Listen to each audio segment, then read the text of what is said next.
Good morning, students. Welcome to this e-class of BA Part 3rd, Paper 1st, BND Government Arts College, Chimanpura.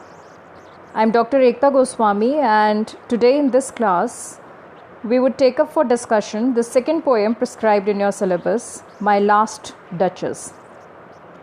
This is a famous poem written by the poet Robert Browning. Again, there's a similarity between the first poem, Ulysses, that you have done, and My Last Duchess, that both the poems, they are dramatic monologues. What is a dramatic monologue? Dramatic monologue is a type of poetry in which a character is represented as speaking aloud. When the character is speaking aloud, he or she, they express their thought, feeling, views, and it is all addressed to a silent listener. So all through the poetry, it's only one character who is speaking all through. And this is a way of bringing out the psychology of a person, means creating expression of the inner feelings or psychology of a person. So in this class, we would take up line 1 to 10 of this poem. This poem was published in 1842 in Browning's collection Dramatic Romances. It is one of his best dramatic monologues. So, My Last Duchess, last means, if you actually look at the title, last means the previous one. Last means one who is no more. So just read the poem and come to know what he is talking about, his last duchess. The widowed Duke of Ferrara is the Duke, and he shows the portrait of last duchess, that is his wife, the last wife or the dead wife, to the messenger, to the envoy, commenting upon the sort of mind and temperament. So come down to line 1 to line 5. That is my last duchess, painted on the wall, looking as if she were alive. I call that piece a wonder now. Fra Pendol's hands worked busily a day, and there she stands. Will it please you sit and look at her? So that is my last duchess. The Duke is showing the painting or the portrait of the duchess, which is stuck on the wall. So pointing to that wall where the painting is there, the Duke is showing that portrait, that painting, to the envoy, to the messenger of the count, and he is telling about the duchess. He's saying that means that is my last duchess, this painting belongs to my last wife, and look at the painting that is there on the wall. And what kind of a painting it is?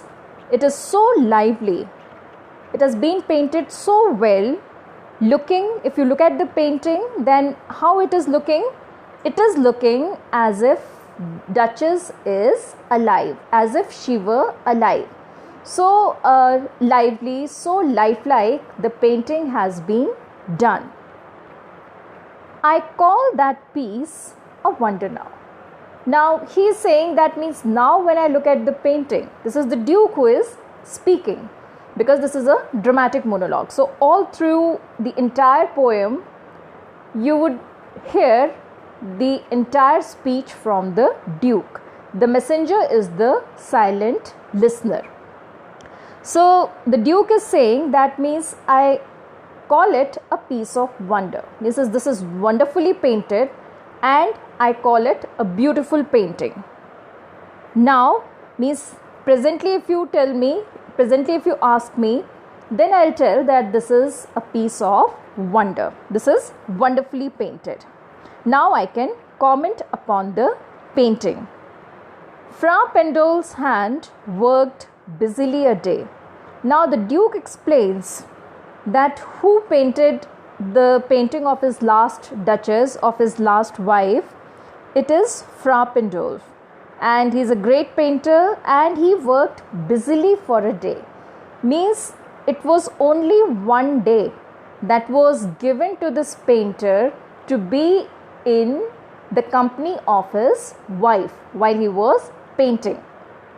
So Duchess, he is saying that means the Duchess was there only for a day in front of this painter, and he allowed the painter only one day to complete the portrait so that his wife might not become intimate with the painter.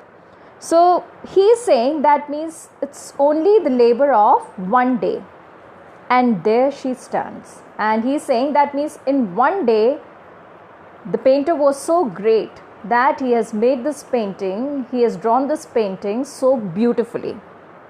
Will it please you sit and look at her? Now he is saying that means when she was alive, when she was there, I didn't allow a single person to be intimate with her. So now the painting is there and you can sit and look at the painting.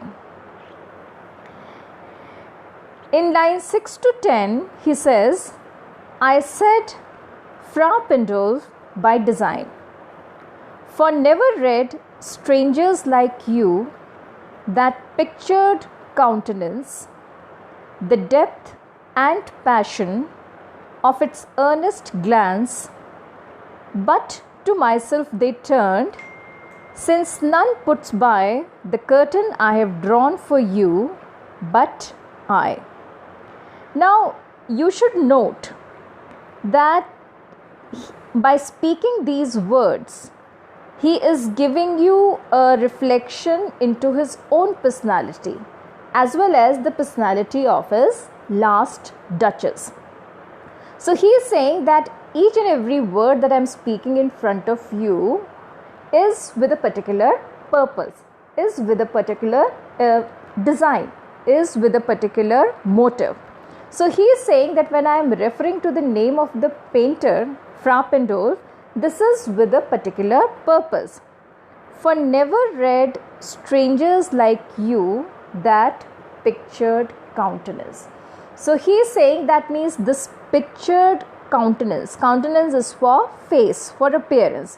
So he is saying that means any stranger would not have noticed such means the appearance of my wife, the look of my wife, as you are doing right now by looking at this picture. The Duke says that whenever strangers like this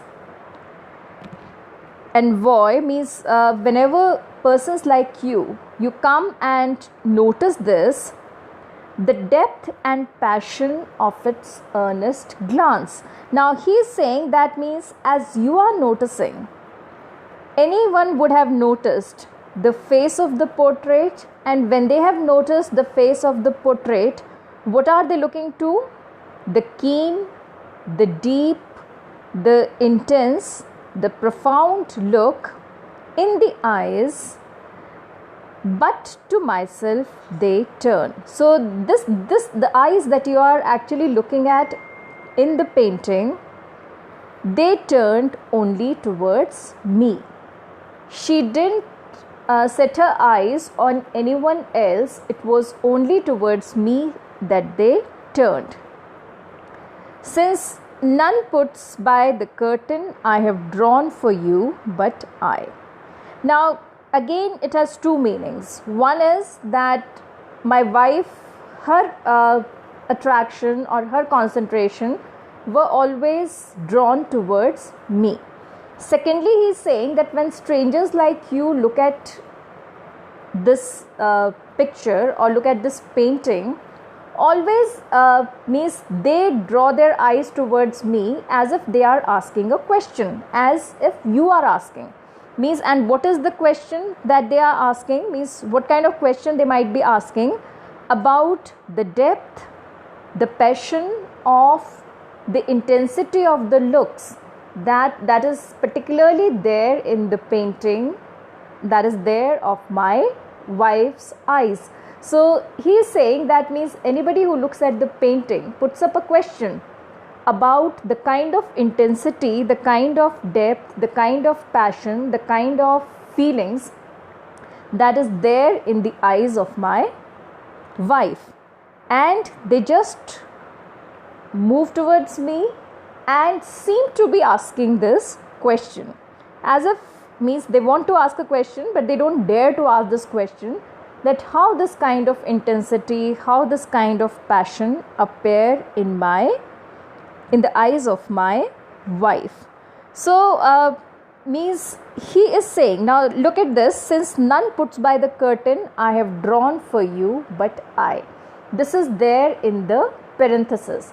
So he is saying that means even after my wife is no more, the curtain that is there, even the portrait or even the painting of my wife, that has been covered up by a curtain, and it's only me who draws the curtain, means who can actually open the curtain and show the painting to the one I like. So I have a complete control, and means this control is there in my character. So the Duke, he explains that the earnest, impassioned, that the glance that is there in the eyes of his wife, every visitor wants to know. And means the question, the questioning expression comes to everyone who actually looks at this painting. And the Duke understands this when he looks at the envoy's face, because he also turns his face towards Duke in the similar manner. And the Duke says that every visitor, any visitor who is actually shown this painting, wants to ask, because on several occasions in the past, when strangers were shown this portrait, they wore a similar question. That means, what is the reason of such kind of intensity in the eyes of the Duchess?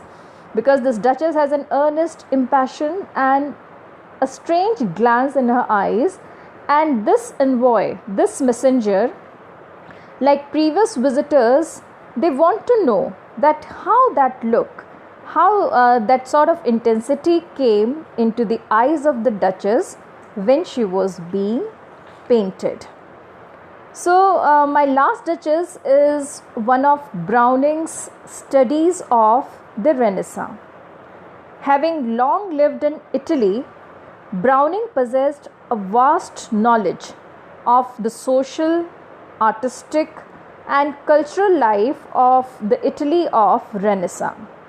This poem shows a 16th century Italian duke talking to the envoy of a count whose daughter he wishes to marry. The duke is a widower, and he shows the portrait of his last duchess to this messenger. And by speaking out his own thoughts, not only he would be revealing about his own character, but gradually when you'll read the poem, you'll come to know that he would also be revealing about the character of the Duchess.